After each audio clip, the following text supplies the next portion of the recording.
रांगोळी काढण्यात येते।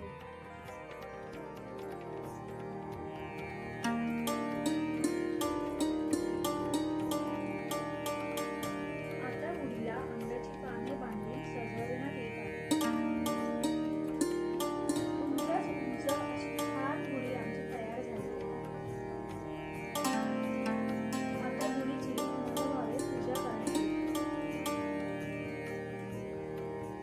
नमस्कार। हिंदू नववर्षाच्या आणि गुढीपाडव्याच्या तुम्हा सगळ्यांना माझ्याकडून आणि माझ्या परिवाराकडून खूप खूप शुभेच्छा। हे नवीन वर्ष तुम्हा सगळ्यांना सुख समृद्धीचं आणि भरभराटीचं जावो ही श्री स्वामींचरणी प्रार्थना। गुढीपाडवा म्हटलं की महाराष्ट्रभर पाडव्याच्या मिरवणुका निघतात। आज तुम्ही बघताय रत्नागिरीतली पाडव्याची मिरवणूक।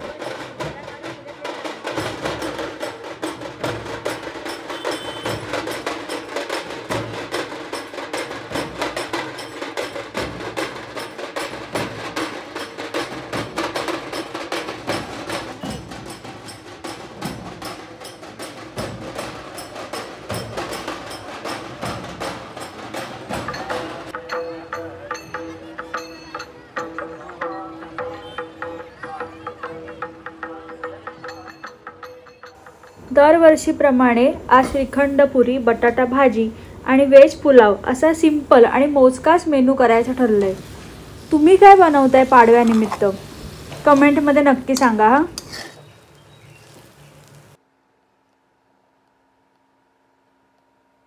दुपारी मस्तपैकी पोटभर जेवून थोडा आराम करून आम्ही निघालो रत्नागिरीतल्या पतित पावन ह्या लक्ष्मीनारायणाच्या मंदिरात जायला।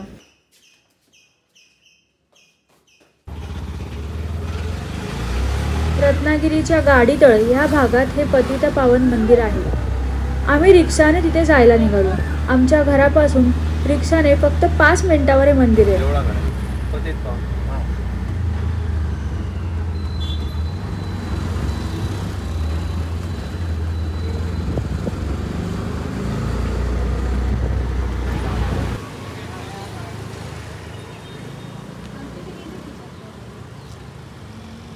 आम्ही मंदिराच्या आवारात जेव्हा प्रवेश केला तेव्हा तिथे एकदम शांतता जाणवली।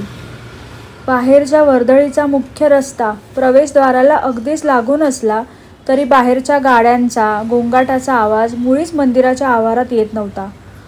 खूप सुंदर आणि शांत आणि भरपूर झाडं असलेलं या मंदिराचा आवार आहे।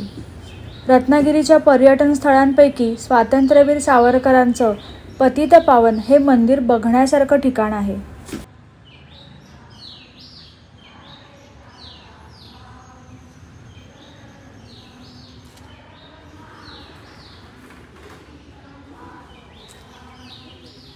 मंदिराच्या आवारात लावलेल्या माहितीनुसार मंदिरातील गाभाऱ्यामध्ये जाऊन परमेश्वराची स्वहस्ते पूजा करण्याचा अधिकार हिंदू धर्मातील प्रत्येक व्यक्तीला देणाऱ्या भारतातील या पहिल्या मंदिराची निर्मिती 1931 साली स्वातंत्र्यवीर सावरकर यांच्या प्रेरणेने हिंदू दातृत्व रत्न श्रीमान भागोजी शेटकीर यांनी केली।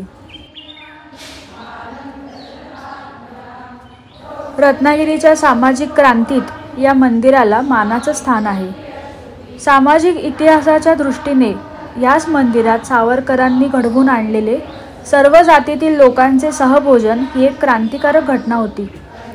विविध जातीतील 1000-1500 लोक पतित पावन मंदिरात एकत्र जेवली होती। या घटनेने फक्त महाराष्ट्रच नव्हे तर संपूर्ण देशात खळबळ उडाली होती।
मंदिराच्या डाव्या बाजूला वस्तू संग्रहालय आहे.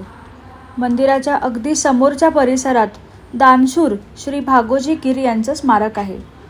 त्यांच्याप्रती कृतज्ञता व्यक्त करून आम्ही मंदिराबाहेर पडलो.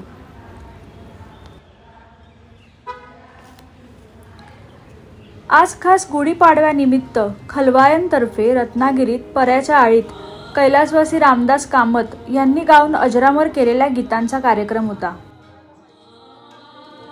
कार्यक्रमाचं सादरीकरण उत्तमरित्या सुरू होतं. आमच्या तनिष्काने कसंबसं 2-3 गाणी आम्हाला शांतपणे ऐकू दिली.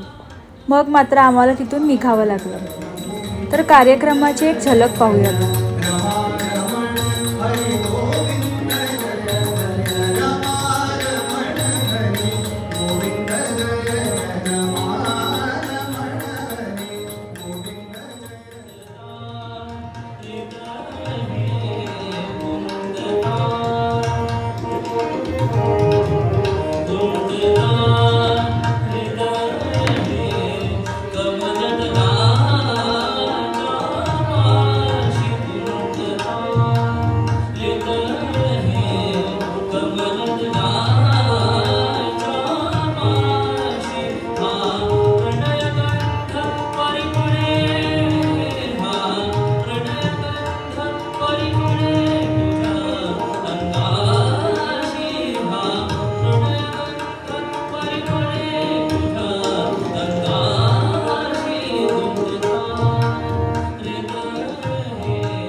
तर मंडळी, अशा प्रकारे आज गुढीपाडवा आम्ही साजरा केलेला आहे. तुम्हीसुद्धा फॅमिलीसोबत खूप सारं एन्जॉय केलेलं असेल. आजचा व्हिडिओ जर आवडला असेल तर मला कमेंटमध्ये नक्की सांगा. पुन्हा एकदा तुम्हा सगळ्यांना गुढीपाडव्याच्या खूप खूप खूप शुभेच्छा आणि स्टे कनेक्टेड.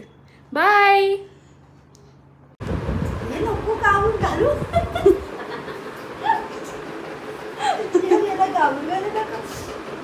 शुभेच्छा तर दे गुढीपाडव्याच्या. गुढीपाडव्याची हार्दिक शुभेच्छा. खूप खूप तुला पण संचिता गुढीपाडव्याच्या खूप खूप शुभेच्छा.